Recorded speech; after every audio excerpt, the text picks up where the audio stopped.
नमस्कार विद्यार्थी मित्रांनो, वर्ग 11वा विषय OCM प्रकरण क्रमांक 1 यामध्ये आपण स्कूलमध्ये प्रकरण क्रमांक 1 चालू केलं। यामध्ये नोकरी, पेशा आणि व्यवसाय याबद्दल माहिती बघितली।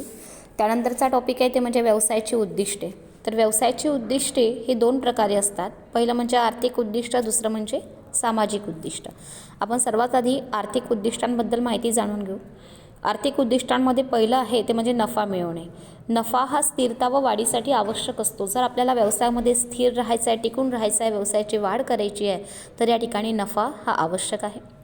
दुसरं म्हणजे नवीन ग्राहक शोधणे। व्यावसायिक संघटनांना नवीन ग्राहक मिळवण्यासाठी व प्रस्थापित ग्राहक टिकवून ठेवण्यासाठी खूप प्रयत्न करण्याची गरज असते। या ठिकाणी दुसरं उद्दिष्ट दिलेलं आहे ते म्हणजे नवीन ग्राहक शोधणे। आपण नवीन ग्राहक का शोधतो? कारण आपला व्यवसाय आपल्याला टिकवून ठेवायचा आहे, आपल्या व्यवसायामध्ये आपल्याला नफा मिळवायचा आहे। तर आपला व्यवसाय टिकवून ठेवण्यासाठी आपल्याला नवीन ग्राहक हा शोधावा लागेल, तेव्हाच आपला व्यवसाय हा टिकू शकतो। त्यानंतर तिसरं उद्दिष्ट आहे ते म्हणजे नाविन्यपूर्ण उपक्रम। नवकल्पना म्हणजे असा सकारात्मक बदल जो उत्पादनामध्ये किंवा उत्पादन प्रक्रियेमध्ये सुधारणा घडवून आणतो। त्यासाठी संशोधन व विकास, बाजार सर्वेक्षण, नवीन तंत्रज्ञानाचा वापर इत्यादीसाठी पैसे खर्च करावे लागतात। या ठिकाणी तुम्हाला म्हटलं आहे की तिसरं उद्दिष्ट ते म्हणजे नाविन्यपूर्ण उपक्रम। आपण जर व्यवसायामध्ये नवीन कोणते उपक्रम राबवले असेल तर त्याचा फायदा आपल्याला होऊ शकतो। कारण नवीन उपक्रम राबवल्या कारणामुळे काय होतं की आपल्या वस्तूंचं जी विक्री आहे ही विक्री मोठ्या प्रमाणामध्ये या ठिकाणी होऊ शकते। म्हणजे ग्राहकांच्या मनामध्ये एक चांगली भावना आपल्या व्यवसायाबद्दल निर्माण होऊन या ठिकाणी आपला जो व्यवसाय आहे हा व्यवसाय आपण सुरळीतपणे चालवू शकतो, म्हणजे अधिक जास्त नफा आपण मिळवू शकतो। म्हणून व्यवसायाचं तिसरं आर्थिक उद्दिष्ट आहे ते म्हणजे नाविन्यपूर्ण उपक्रम। त्यानंतर चौथं आर्थिक उद्दिष्ट आहे ते म्हणजे उपलब्ध संसाधनांचा सुयोग्य वापर। जी संसाधनं आहेत ती दुर्मिळ स्वरूपाची असतात। मग या दुर्मिळ संसाधनांचा आपण जर योग्य प्रमाणामध्ये या ठिकाणी वापर केला तर काय होणार आहे, आपला अपव्यय कमी होईल। म्हणजे कमीत कमी अपव्यय होईल, म्हणजे आपल्याला खर्च कमी येईल। खर्च जर कमी आला तर आपला नफा जो आहे हा नफा वाढत असतो। म्हणून आर्थिक उद्दिष्टांमध्ये तिसरा पॉईंट या ठिकाणी आहे ते म्हणजे उपलब्ध साधनांचा सुयोग्य वापर। ज्याप्रमाणे आर्थिक उद्दिष्ट आपण बघितलेली आहे त्याप्रमाणे व्यवसायाची काही सामाजिक उद्दिष्टे सुद्धा आहेत। तर सामाजिक उद्दिष्टे कोणती? तर पहिलं उद्दिष्ट या ठिकाणी दिलेलं आहे ते म्हणजे दर्जेदार उत्पादनाचा पुरवठा करणं। प्रत्येक व्यवसायाने दर्जेदार वस्तूचा पुरवठा करणं आवश्यक असतं। वस्तू उत्पादनाचा दर्जा म्हणजेच वस्तूची शुद्धता, सुरक्षितता, टिकाऊपणा आणि उपयोगिता इत्यादी। ज्या चांगल्या क्वालिटीच्या वस्तू आहेत, ज्या गुणवत्ता असलेल्या वस्तू आहेत, त्याच वस्तूचा पुरवठा आपण समाजामध्ये करायला पाहिजे, म्हणजे ग्राहक वर्गाला करायला पाहिजे। कारण आपण जर त्यांना चांगल्या वस्तूंचा पुरवठा जर या ठिकाणी करून दिला असेल तर ग्राहकसुद्धा या ठिकाणी आपल्या व्यवसायाचं जे उत्पादन आहे ते उत्पादन खरेदी करेल, म्हणजे आपल्याला फायदा या ठिकाणी होऊ शकतो। म्हणजे आपलं एक सामाजिक उद्दिष्ट आहे समाजासाठी की दर्जेदार वस्तूंचा पुरवठा आपण त्यांना करून दिला पाहिजे। मग उत्पादनाचा दर्जा म्हणजेच वस्तूंची शुद्धता, सुरक्षितता आणि टिकाऊपणा आणि उपयोगिता आहे। म्हणजे आपली वस्तू सुरक्षित असायला पाहिजे, त्या वस्तूची शुद्धता असायला पाहिजे, टिकाऊपणा त्यामध्ये असायला पाहिजे आणि त्याचा उपयोगितासुद्धा चांगली असायला पाहिजे, जेणेकरून आपल्या याचं जे प्रॉडक्ट आहे ते लोक खरेदी करतील। म्हणजे चांगल्या दर्जेदार वस्तूचा पुरवठा आपण करायला पाहिजे। त्यानंतर दुसरं सामाजिक उद्दिष्ट आहे ते म्हणजे व्यवसायातील गैरव्यवहार टाळणे।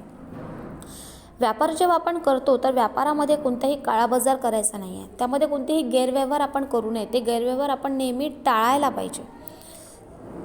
काळा बाजार, चुकीची वजनमापं, फसव्या जाहिराती इत्यादी गोष्टी व्यापारातील गैरव्यवहारामध्ये येतात। व्यवसायात टिकून राहण्यासाठी व व्यवसाय वाढीसाठी व्यावसायिकांनी गैरव्यवहार टाळणं आवश्यक आहे। व्यवसायामध्ये जे गैरव्यवहार होतात हे नेहमी व्यवसायाने टाळायला पाहिजे। कारण जर तुम्हाला आपला व्यवसाय टिकवून ठेवायचा आहे तर तुम्ही कोणत्याही स्वरूपाची जी वजनमापं आहे ही कमी देता किंवा फसवेगिरी जी होते आहे, हा जर गैरव्यवहार आपण या ठिकाणी टाळला तर आपल्याला फायदा या ठिकाणी होऊ शकतो आहे, म्हणजे आपला व्यवसाय टिकून राहू शकतो। म्हणून आपले एक सामाजिक उद्दिष्ट आहे ते म्हणजे व्यापारामध्ये जे गैरव्यवहार होतात हे गैरव्यवहार या ठिकाणी टाळायला पाहिजे। त्यानंतर तिसरा या ठिकाणी उद्दिष्ट आहे ते म्हणजे रोजगार निर्मिती. आपण समाजामध्ये राहूनच व्यवसाय करत असतो, मग आपल्याला जे जे घटक आवश्यक आहे हे समाजामधूनच मिळत असतात. मग समाजातील कुशल व अकुशल मनुष्यबळासाठी नोकरीच्या संधी निर्माण करणं हे व्यवसाय संस्थेचं एक सामाजिक उद्दिष्ट आहे. जे समाजामध्ये मागासलेल्या भागाचे जे बेरोजगार लोक आहे यांना रोजगाराच्या संधी उपलब्ध करून देणं हे या ठिकाणी आपलं एक सामाजिक उद्दिष्ट आहे. नोकरी देताना समाजातील आर्थिकदृष्ट्या जे मागास व अपंग व्यक्ती आहेत तर त्यांना पहिले प्राधान्य द्यायला पाहिजे. जे आर्थिकदृष्ट्या मागासलेले आहेत किंवा जे अपंग आहेत, ज्यांना रोजगार नाही आहे किंवा त्यांना उदरनिर्वाहाचं साधन नाही आहे, तर अशा लोकांना पहिले प्राधान्य देऊन त्यांना रोजगार निर्मिती करायला पाहिजे. हे सुद्धा व्यवसायाचं एक सामाजिक उद्दिष्ट आहे. त्यानंतर चौथं उद्दिष्ट आहे ते म्हणजे कर्मचारी कल्याण. कुशल व अकुशल कर्मचारी हा समाजाचा एक भाग आहे. या कामगारांची काळजी घेतली आहे तर हे एक समाजाचं कल्याण होईल. या कामगारांचं कल्याण साधण्यासाठी त्यांना योग्य व नियमित मोबदला, कामाच्या ठिकाणी सुविधा पुरवणं, निपक्षपाती धोरण अवलंबणं व पगाराव्यतिरिक्त इतर मोबदले देणं आवश्यक आहे. कर्मचाऱ्यांचं कल्याण नेहमी आपण व्यवसायामध्ये करायला पाहिजे. जसं त्यांना पगाराव्यतिरिक्त इतर कोणते बोनस भत्ते असेल ते आपण त्यांना द्यायला पाहिजे. त्यांच्या कामाच्या ठिकाणी आपण चांगली व्यवस्था निर्माण करायला पाहिजे. जे काम आपण त्यांच्याकडनं करून घेतो आहे तर त्याचा योग्य तो नियमित मोबदला त्यांना योग्य वेळेवरती देणं आवश्यक आहे. कामाच्या ठिकाणी त्यांना योग्य सुविधा पुरवणं आवश्यक आहे. त्याचबरोबर निपक्षपाती धोरणसुद्धा अवलंबायला पाहिजे. म्हणजे पगाराच्या व्यतिरिक्त त्यांना इतर काहीतरी भत्ते देणं, तर या सगळ्या गोष्टी आपण कर्मचाऱ्यांसाठी करायला पाहिजे. कारण कर्मचारी वर्ग हा आपल्याला समाजामधूनच मिळत असतो. म्हणून कर्मचाऱ्यांप्रती आपली या ठिकाणी एक व्यवसायाचं उद्दिष्ट असतं, सामाजिक उद्दिष्ट, की कर्मचाऱ्यांचं कल्याण कसं करता येणार याचा प्रयत्न व्यवसायाने करायला पाहिजे. त्यानंतरचं उद्दिष्ट आहे ते म्हणजे सामाजिक प्रश्न सोडविण्यास मदत करणं. वाढत्या औद्योगिकीकरणामुळे अनेक सामाजिक प्रश्न निर्माण होत आहेत. उदाहरण, वाहतुकीची कोंडी होते आहे, हवा आणि पाण्याचं प्रदूषण होते आहे, झोपडपट्ट्यांचं प्रमाण वाढते आहे इत्यादी बाबतीमध्ये व्यावसायिकाने जागृत राहून हे प्रश्न कमी करण्यासाठी नेहमी प्रयत्न करायला पाहिजे. जसे काही सामाजिक प्रश्न निर्माण होतात तर ते सोडवण्याचा प्रयत्न व्यवसायाने करायला पाहिजे. आता सामाजिक प्रश्न कोणते, तर या ठिकाणी वाहतुकीची मोठ्या स्वरूपामध्ये कोंडी होताना पाहायला मिळतं. आपल्या व्यवसायामुळे हवेचं, पाण्याचं प्रदूषण होताना पाहायला मिळतं किंवा झोपडपट्ट्यांचं प्रमाण वाढतं आहे.